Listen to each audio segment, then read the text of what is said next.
Tu écoutes Éclat de voix au féminin, un podcast pour laisser libre cours à la parole des femmes. Je suis Vanessa et je pars à la rencontre de toutes ces femmes qui ont à cœur de raconter leur parcours de vie, en communiquant leurs difficultés, leurs blessures, leurs erreurs, mais aussi leurs joies, leurs fiertés et conseils. J'espère que cela t'inspirera à créer la vie qui te ressemble et à prendre soin de toi. Aujourd'hui, je reçois Frédérique Coquet. Courageuse et généreuse, c'est une femme douce avec un sacré mental positif. Son état d'esprit lui a permis de surmonter bien des choses dans sa vie de femme. On évoque dans ce podcast les moments douloureux avec son burn-out et son cancer, et comment ces épisodes ont été des forts signaux pour construire, vivre pleinement et avec envie sa vie d'aujourd'hui. On parle aussi de connaissance de soi, de sa nature optimiste, de la définition de la réussite et de la puissance de l'entraide. Très bonne écoute. Bonjour Frédérique. Bonjour Vanessa. Comment tu vas ? Super bien, je suis en pleine forme. Bon, merci d'avoir accepté le jeu de l'interview pour le podcast Éclat de voix au féminin. Donc, je suis contente de t'avoir justement en conversation, d'interview. Avant de parler de ton parcours de vie de femme, j'avais envie de te lire une citation que tu connais. Puisque je l'ai vu sur internet publié par toi, c'est de Boris Vian et c'est je ne veux pas gagner ma vie, je l'ai. Est-ce que tu veux dire ce qu'elle t'inspire par rapport à ta vie ? C'est l'idée un peu de Confucius, c'est-à-dire que de travailler, avoir un job qui nous plaît, c'est de ne pas travailler un seul jour en fait. Donc notre vraie richesse, c'est pas forcément l'argent en fait, c'est tout l'instant présent et tout ce qu'on réussit à faire, à vivre. Alors je dis ça maintenant, mais il y a quelques années je le disais pas. Ouais. Mais oui, je pense que la richesse elle est vraiment autour de nous en fait. Donc c'est un peu ça. Ouais. Voilà, tu m'as pas au bord dépourvu parce que je me souvenais plus avoir mis cette citation. Ouais, tu vois. Comme quoi, on voit des choses qui traînent sur Internet, mais je suis contente parce que je trouve que ça reflète bien ce que je pense aujourd'hui. Ouais, oui, tout à fait. Puis c'est vrai qu'en disant qu'on a notre vie aussi dans cette citation, qu'elle nous appartient. Ouais, c'est ça en fait, et c'est vraiment la grande leçon de mes dernières années. Et finalement, c'est à nous. On a notre pouvoir en nous. Je serais tentée de dire, il faut trouver notre baguette magique. En fait, c'est se connaître. Une fois qu'on se connaît, on se rend compte c'est nous qui avons le pouvoir de changer les choses, sans autorité, sans s'imposer en fait. On a vraiment déjà être clair sur ce qu'on veut, ce qu'on a envie, et d'essayer, d'oser en fait. C'est un peu ma phrase, mais en fait, il vaut mieux des refus ou des échecs que des regrets. Tout à fait. Et ça, on a un grand pouvoir en fait. Et encore plus en tant que femme, on doit vraiment s'autoriser à se dire j'ai autour de moi, je l'ai, il faut s'autoriser. Ça, c'est le petit truc en tant que femme qu'on a à passer en fait. Oui, le mot est bien choisi, s'autoriser. C'est vrai que pour beaucoup de femmes, c'est compliqué de s'autoriser beaucoup de choses. Ouais. Socialement, en fait, on est mis dans des sortes de moules un petit peu. On nous donne une place sociale et puis qui est aussi valorisante sur plein d'aspects. Mais quand il s'agit d'en sortir un petit peu, alors là, c'est un peu difficile. Ouais. Alors, du coup, tu es à ton compte depuis, tu t'es lancée il y a 1 an et demi dans l'aventure entrepreneuriale. Tu es une maman d'un garçon et d'une fille, et puis tu as vécu également le burn-out, un cancer et une rechute. Et du coup, je vais revenir un peu sur ces épisodes-là, si tu veux bien.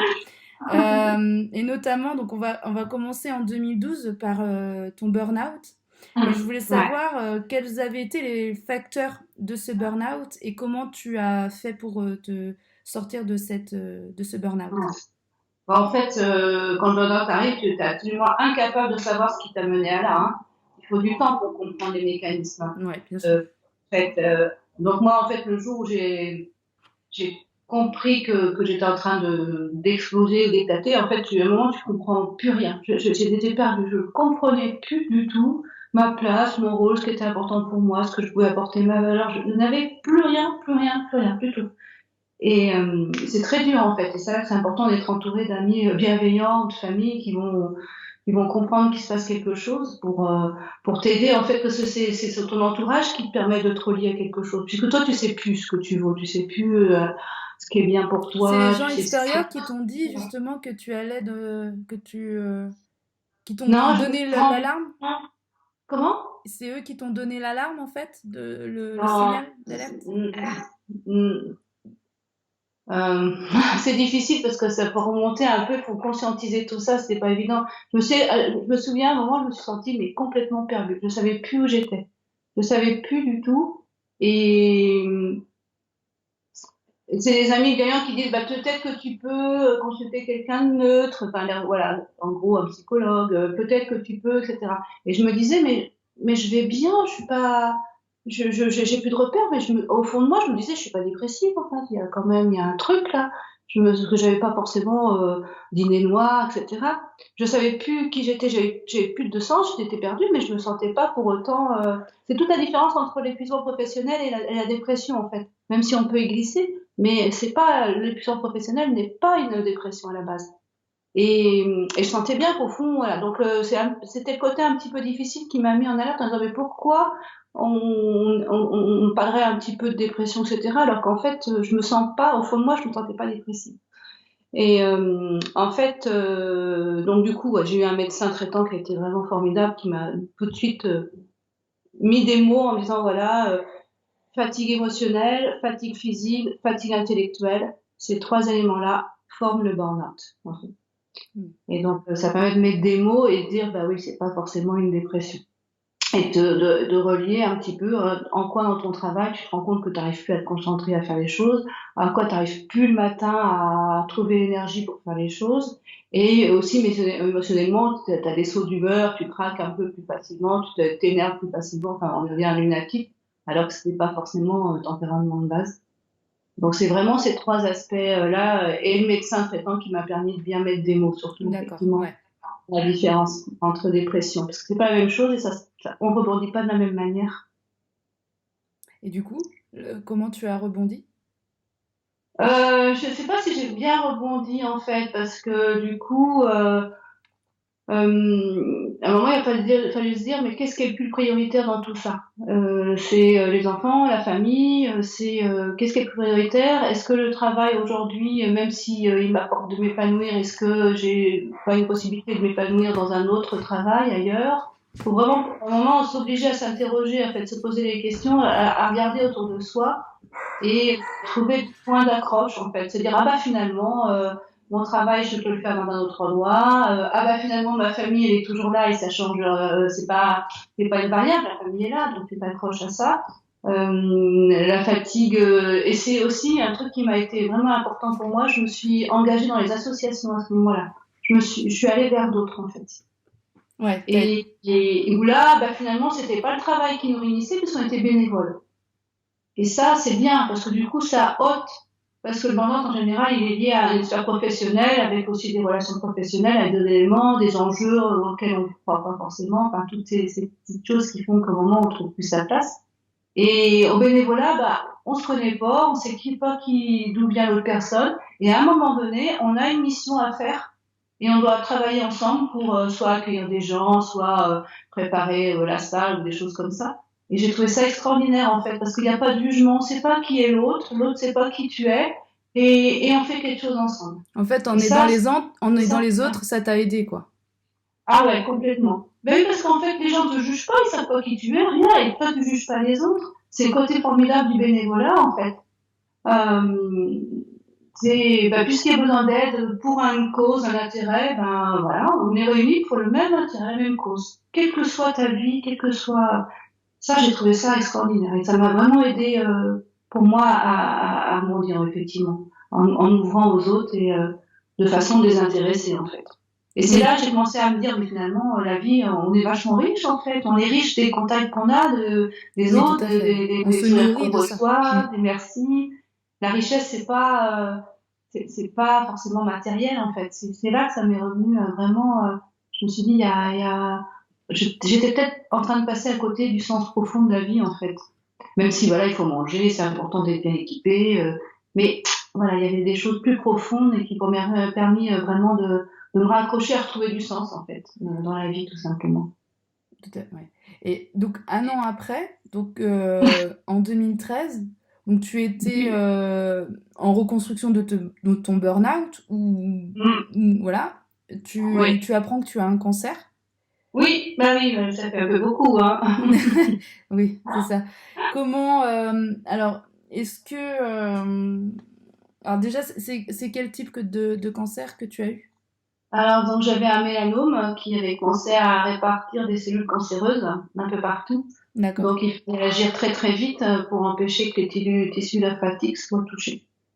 Et donc tu l'as ressenti, est-ce que tu savais que tu avais, comment dire, est-ce que tu le sentais au profond de toi que tu avais le cancer ou quand on te En l'a fait, dit, ça t'a... c'est assez étonnant parce qu'en fait, c'était un grain de beauté qui était très régulier, donc il n'était pas diagnostiqué comme un mélanome, en fait. Le mélanome, la particularité, c'est il change et il est irrégulier. Donc, en fait, ma dermatologue m'avait dit, bah, ça doit être un névus de riz parce qu'il est régulier, voilà. Puis, au bout d'un moment, il a grossi un peu vite. Alors, grossi, c'était petit, hein, il est passé de 1 millimètre à 2 millimètres, quoi. Mais il avait quand même doublé de volume et je me suis dit, c'est bizarre, il grossit vite, puis ça a commencé à me sentir pas bien. Ça me gênait, je sentais qu'il y avait un truc qui... Voilà. Donc, on l'a enlevé, mais j'ai pas du tout pensé du tout que ça pouvait être cancéreux, en fait. J'ai jamais cru. Et donc, en fait, un jour, un matin, voilà, la dermatologue m'a appelé pour me dire, bah, votre vie va changer, vous allez devoir faire une reprise de chirurgie, vous allez avoir une greffe de la peau. Et elle avait tout pris pour moi, tous les rendez-vous le soir même, j'avais le rendez-vous chez le chirurgien, l'anesthésiste, tout avait été programmé. Donc, du premier matin comme ça, voilà, j'ai appris que ma vie allait changer et donc je devais être hospitalisée et intervenir en urgence pour éviter que les cellules cancéreuses continuent à se répandre. Parce que, en fait, les chimios sont elles ont des impacts sur les os très importants, en fait. C'est vraiment des chimios qui sont pas maîtrisés du tout. Donc, il faut éviter, il faut agir très, très vite, quoi. Donc, en l'espace comme ça d'un jour, pouf, donc au fond de moi, je sentais pas, donc j'avais le cancer, mais je sentais qu'il y avait quelque chose qu'il fallait que je change, donc c'était peut-être aussi un signe que peut-être que je ne m'étais pas assez écoutée, en fait. Après le coup, on dit ça comme ça. Enfin, la vie, voilà, la vie, c'est un peu violent, hein. Un an avant, il y avait le burn-out. Là, c'est, d'ailleurs, on ne sait pas si on va mourir dans les années, dans les, en fait, ce genre de cancer, en fait, après, ça se propage sur la rate, le foie, les poumons, donc on a très peu de chances on est sur des taux, les cancers de la rate, etc. Le foie, c'est des taux de guérison qui sont très faibles. Donc, si on prend pas ça en main très rapidement, on sait que on a peu de chances de vivre encore dans les 2 ans à venir, quoi. Donc ça, c'est un sacré choc émotionnel. Ouais, surtout que, comme tu le dis, donc tout a été programmé en une journée. Et justement, en Ben, fait, cette, comment dire, cette rapidité dans ces exécutions de programmation, comment toi, psychologiquement, comment t'as réagi par rapport à ça? Parce que du jour au lendemain, tout change, quoi. Qu'est-ce qui t'a permis de rester, on va dire, solide à ce moment-là? Qu'est-ce qui t'a permis de pouvoir changer en même temps que tout le monde te dit de changer? Parce que voilà, tu rentres dans un cycle de, de, de, de guérison, enfin de traitement. Donc, comment toi, tu as vécu ce moment-là?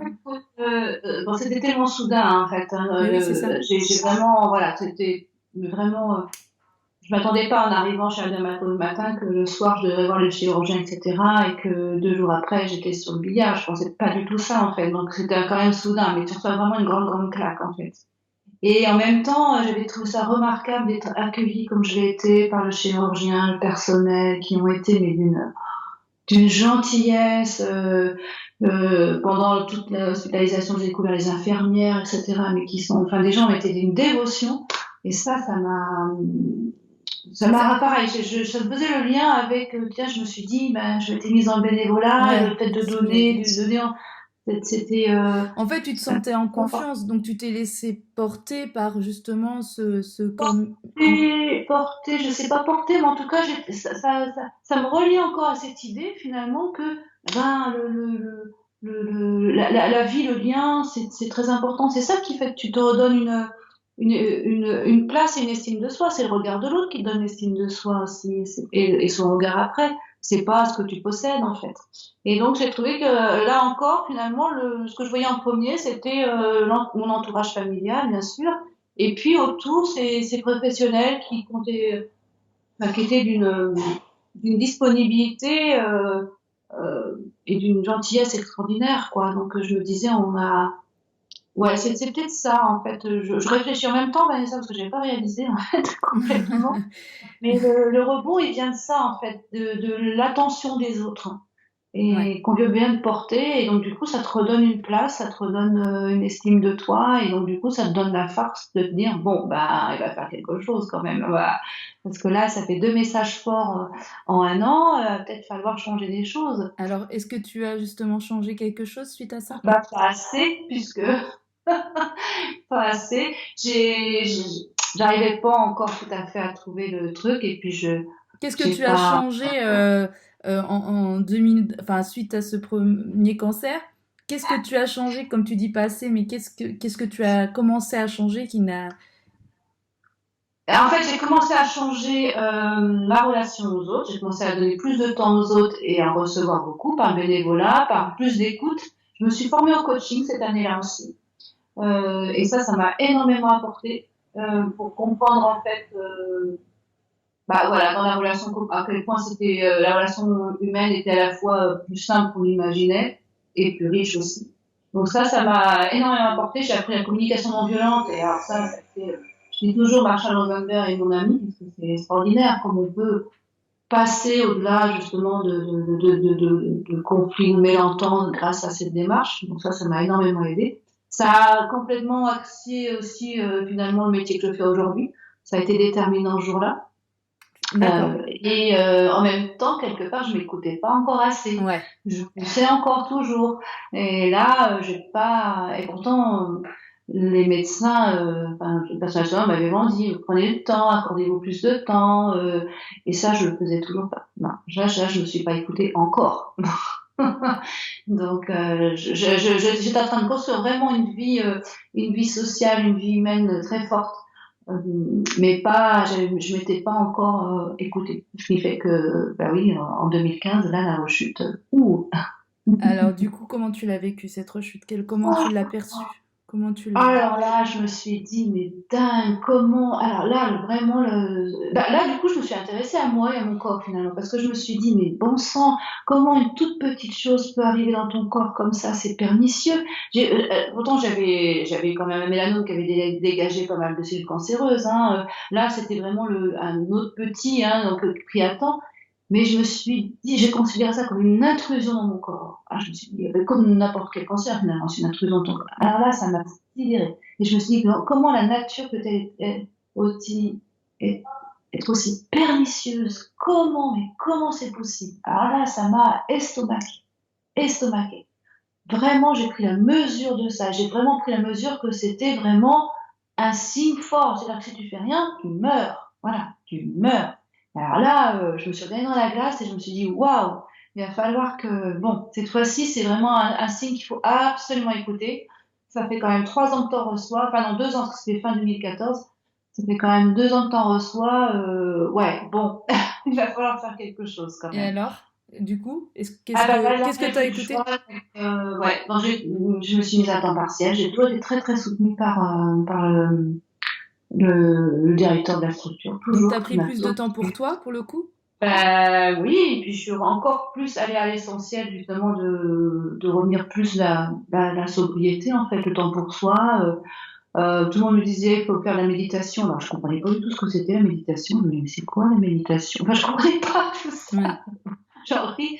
Alors, en fait, voilà, l'instant présent, toutes ces choses-là, moi, ça me paraissait vraiment. J'étais toujours dans plein de projets, j'avais toujours plein d'idées.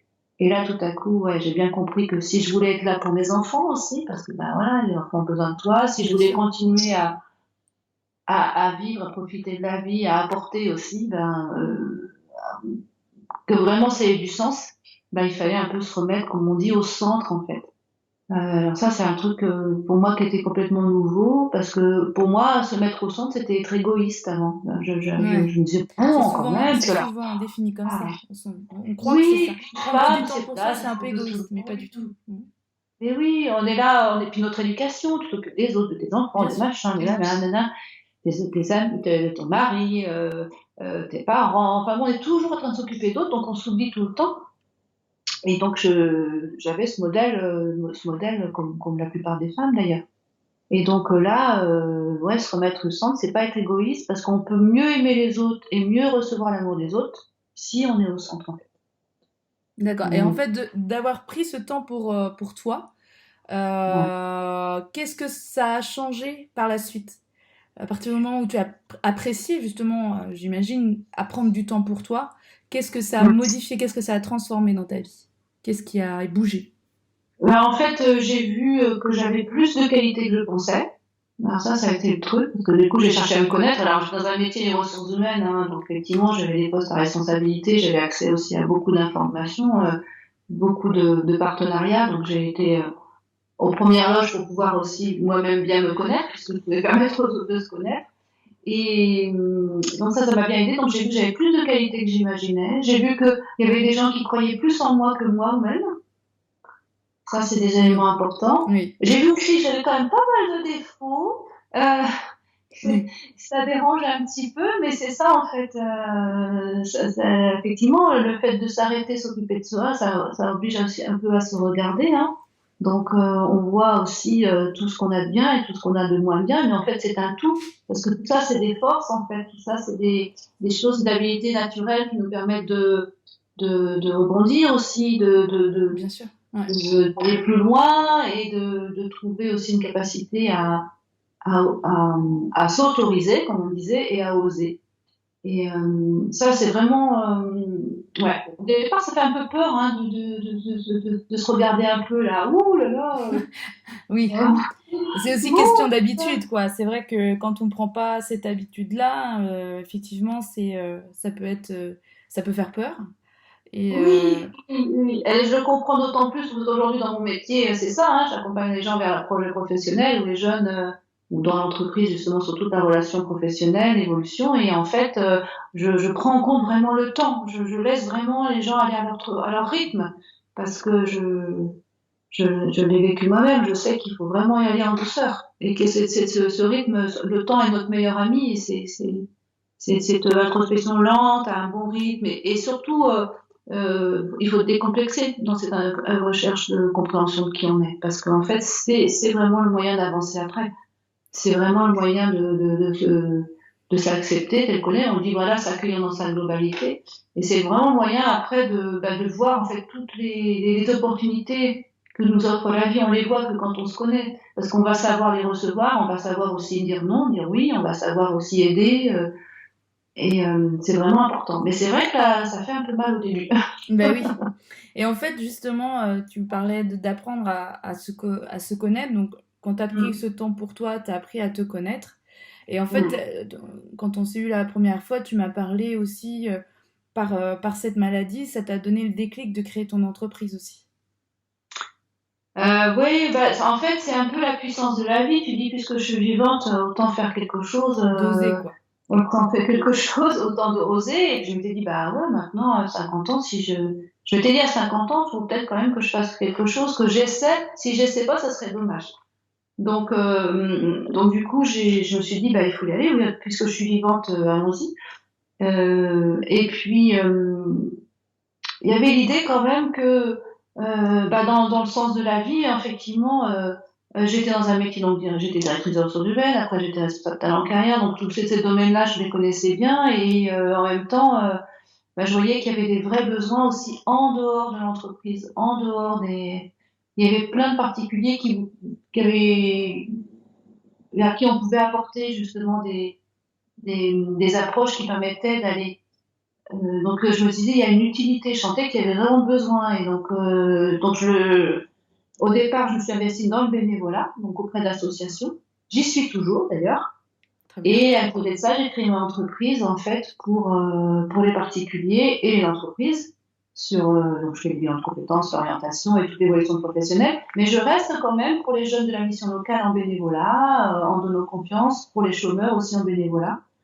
Moi, ça me paraît une chose de cohérente, important en fait. Et ben aussi le fait d'être une femme, de se démener, de créer des choses comme ça, c'est une sacrée énergie en fait, parce que c'est aussi il faut ton projet tu le mènes tout seul en fait, même si tu es soutenu par ta famille, c'est quand même toi qui va devant le banquier, qui va voir ton expert comptable, qui commence à travailler, enfin c'est donc ça, si on se connaît pas là, on va pas aller trouver ses ressources en fait, à la fois pour avancer et pour se remettre en cause et pour s'ajuster et s'adapter. Mais comme les femmes s'adaptent plus naturellement, et ça c'est donc l'importance des réseaux, vraiment l'importance des réseaux professionnels, ça c'est entre elles et justement les femmes, comme la femme de Bretagne notamment, en fait, on s'entraide beaucoup. Et ça c'est vraiment précieux quoi. Et du coup, ton activité, ton entreprise, ça s'appelle Réussite professionnelle. Ouais. Et je voulais savoir comment toi tu définis la réussite, alors pas uniquement professionnelle, mais la réussite dans une vie. Comment tu la définis? Ouais. Alors, c'est vrai que des fois, j'ai envie d'avoir mis réussite professionnelle parce que je me dis, mais ça reflète pas tout à fait ce que je pense au fond. Réussite professionnelle, c'est peut-être parce que moi, je suis partie avec un bac en poche à la fin, et puis bah, après, bon, pour finir cadre supérieur, et aujourd'hui chef d'entreprise, donc du coup, j'étais peut-être dans l'idée finalement que c'était ma, entre guillemets, réussite. Mais en fait, au fond de moi, c'est clair, et je le dis vraiment aux personnes, la réussite professionnelle, c'est un tout, en fait, c'est pas qu'un travail, c'est vraiment un équilibre vie pro, vie privée.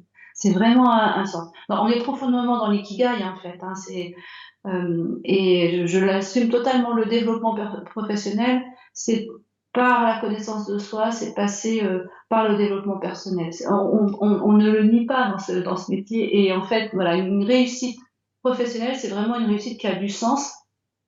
Et ça peut être aussi au sein de l'association, dans le bénévolat, c'est vraiment, pour moi, c'est global. La réussite, elle est plurielle.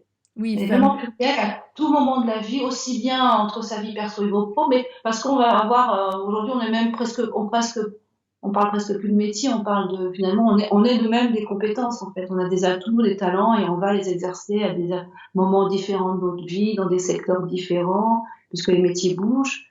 Donc, ça peut être à la fois déstabilisant de pas forcément savoir ce qu'on va faire comme métier dans 10 ans, mais en même temps, c'est aussi très riche parce on va toujours découvrir des choses nouvelles. L'homme est fait pour s'adapter, en fait. Je l'entendais encore ce matin à la radio.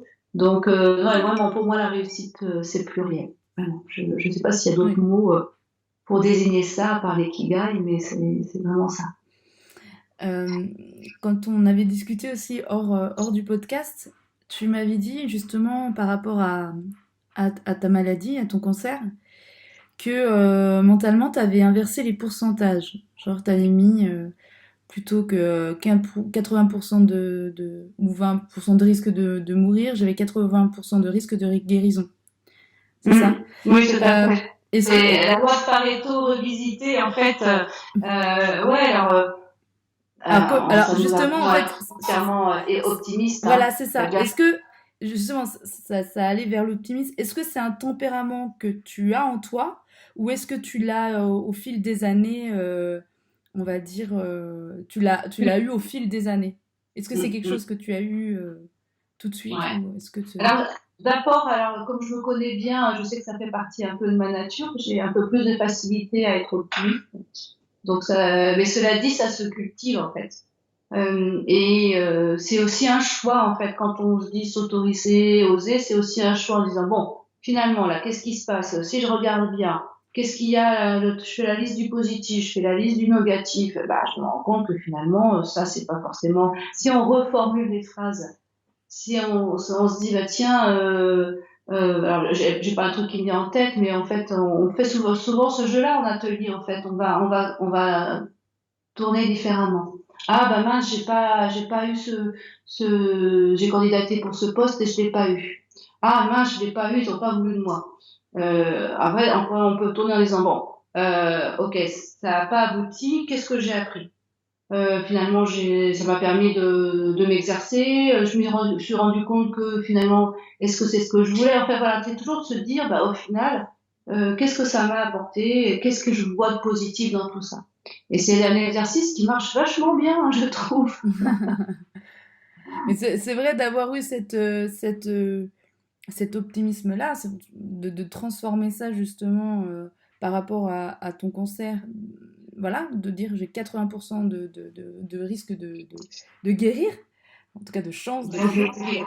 Et Ouais. voilà, ça t'a aidé pour le coup, Ah pour bah te oui, oui, parce raisonner qu'à un de moment, cette il faut manière. s'accrocher à des petites phrases aussi, hein. Oui. C'est l'intérêt, voilà, il faut. En fait, je l'ai fait pour moi, effectivement, le soir quand on se couche, de se dire, bon, aujourd'hui, qu'est-ce que j'ai réussi à faire? Ben, j'ai fait ça. Oui, et puis je me l'écris, en fait, et je peux me le redire. Et je le conseille souvent, en fait, à mes clients, c'est plutôt les femmes qui le font, hein, j'en dis, mais trouvez-vous un beau carnet qui vous fait plaisir, ou faites-vous offrir un beau carnet, et tous les soirs, vous écrivez tout ce que vous avez fait, et tout qui était en final positif. Faut pas se coucher fâché contre le monde et contre soi. Et ça marche vraiment en fait. Ça peut paraître comme ça un peu rose bonbon, mais en fait, déjà c'est s'accorder un temps pour soi le soir avant de se coucher. Déjà c'est un temps pour soi. Et ça prend pas tant de temps. Ça veut dire bon, au final aujourd'hui, qu'est-ce qui s'est passé? Ouais, il y a ça, c'était pas bien. Ouais, mais au final, finalement, qu'est-ce que ça m'a permis de faire? Et donc tout ça, cette petite introspection, puis de noter en fait. Voilà, faut pas se faire des petits compliments, de se dire bah finalement demain peut-être que je retournerai voir un tel si ça s'est mal passé. Enfin voilà, c'est toute cette façon à retourner le positif sans sans se masquer la réalité en fait, parce qu'on a une responsabilité. Hein, c'est un peu au début de la conversation ce qu'on disait, on a le pouvoir en nous de changer les choses. Donc on est sur plus un peu comme dit Alexandre Julien, un peu l'abandon de chercher à tout prix avoir prise sur les choses, euh, tout en observant la joie qu'il y avait dans la journée qu'on vient de passer. En fait. Ouais. Euh, Justement, donc, on va rester sur.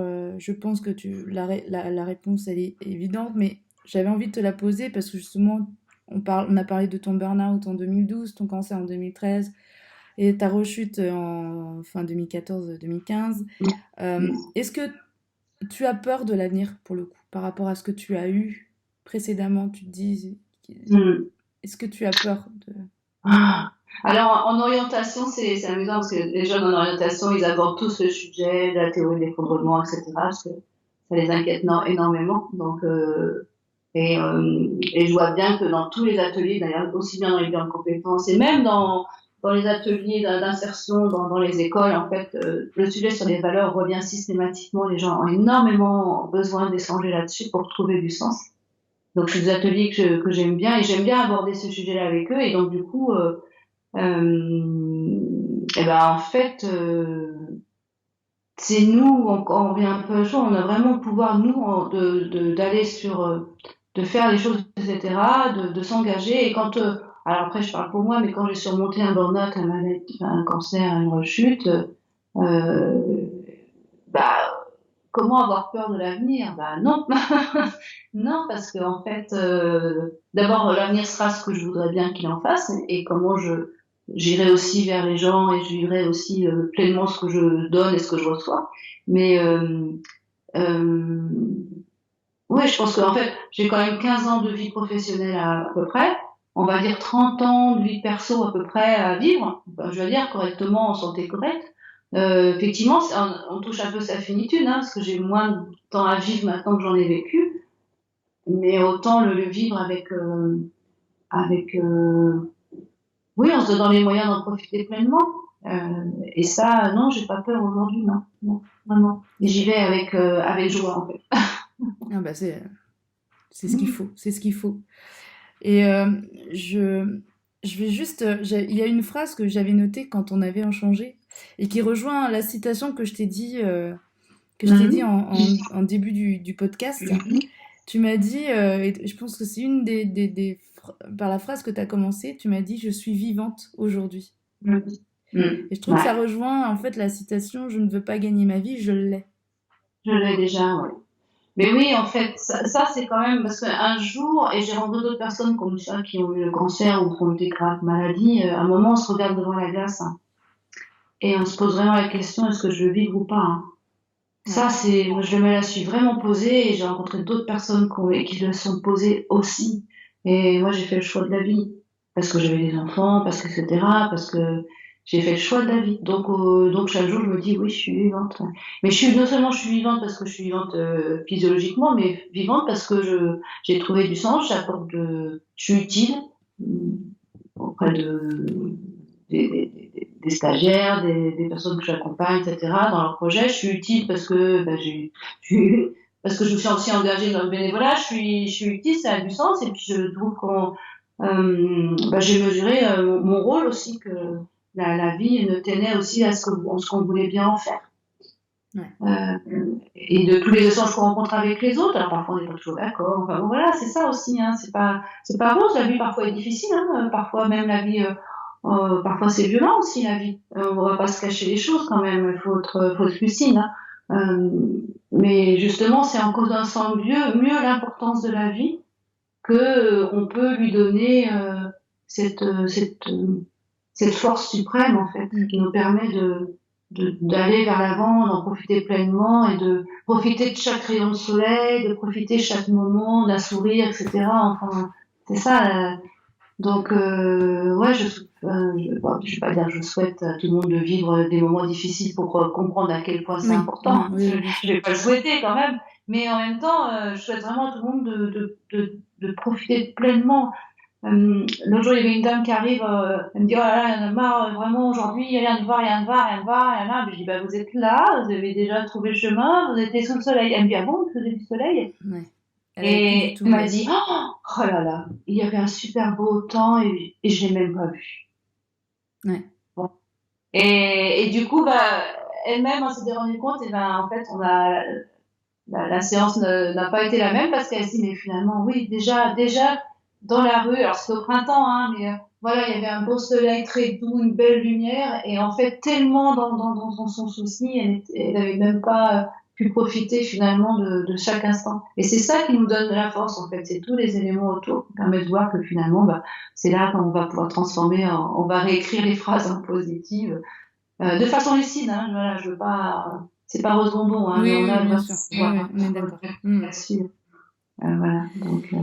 Je vais terminer du coup notre échange sur parce qu'il y a ton fils qui fait un périple de 3 semaines à travers l'Europe en Peugeot 205, hein, ça s'appelle l'Europède 2019. Je voulais savoir si à ton âge tu aurais osé faire ce qu'il fait. En fait, à son âge, à 15 ans, j'avais participé à un voyage. Ah non, même plus jeune en fait. Je suis allée à. En fait, je pense que j'ai fait des choses que j'aurais pas autorisées à mes enfants, en fait. C'est un petit peu différent. Parce que j'ai quitté un groupe à 15 ans, j'étais en Grèce, je travaillais pour payer ce voyage.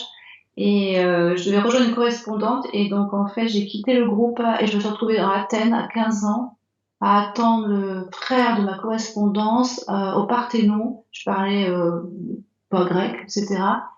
Et je me suis dit, mais à 15 ans, au fond de l'Europe, à l'époque, il n'y avait pas de communauté européenne, rien. Je me dis, c'est pas possible. Et donc, j'aurais pas autorisé à mes enfants à faire ce que j'ai fait.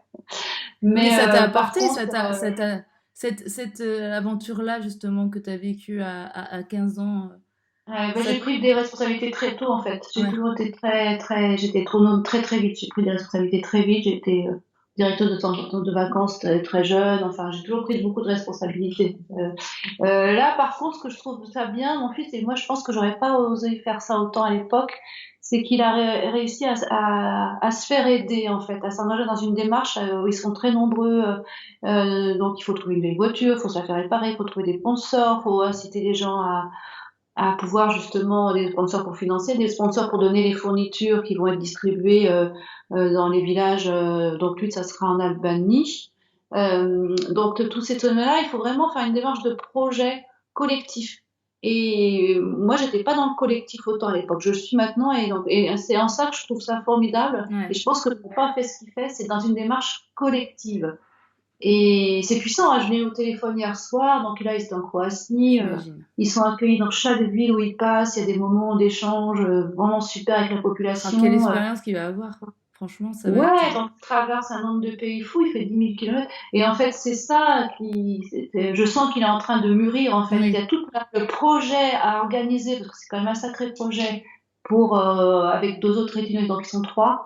Ils sont à peu près presque 800 jeunes, il y a 260 voitures, 205 Peugeot, donc c'est vraiment une grosse organisation. Et chaque équipage a dû s'organiser, se préparer, anticiper. Donc c'est quand même, on prend la responsabilité d'autres personnes aussi, trouver des sponsors, s'arranger aussi pour avoir toutes les démarches. En fait, je veux dire, c'est quand même une responsabilité. Et puis justement, envie d'aller à chaque soir dans une autre ville, parfois dans un autre pays, être complètement disponible pour être vers ces gens qui les accueillent.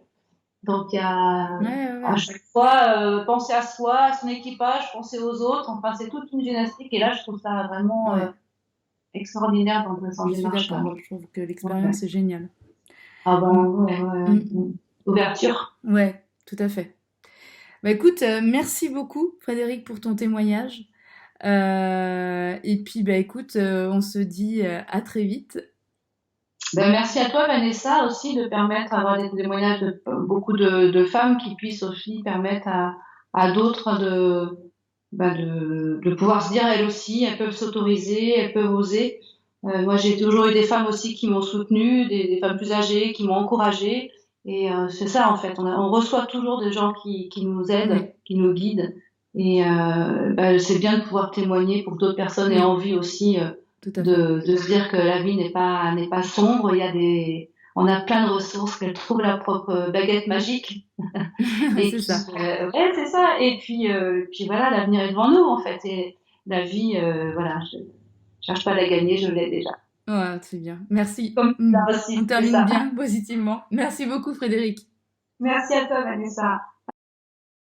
Merci beaucoup Frédéric d'avoir partagé ton parcours qui va certainement inspirer de nombreuses femmes. Je te mets en description de cet épisode le lien de son activité Réussite professionnelle et également le réseau féminin qui a été cité lors de notre échange Femmes de Bretagne pour le découvrir. Je te remercie pour ton écoute, j'espère que cet épisode t'a plu. Laisse-moi ton avis sur mon site internet gtupeps.com sous l'onglet podcast, ou bien sur les différentes plateformes audio, ou bien également sur mes réseaux sociaux Facebook et Instagram. Je te dis à très vite pour un nouvel épisode. Salut, salut! Oh, life ain't a ding dong. If I could take you up and boom, boom, boom, boom, tell me I'm the only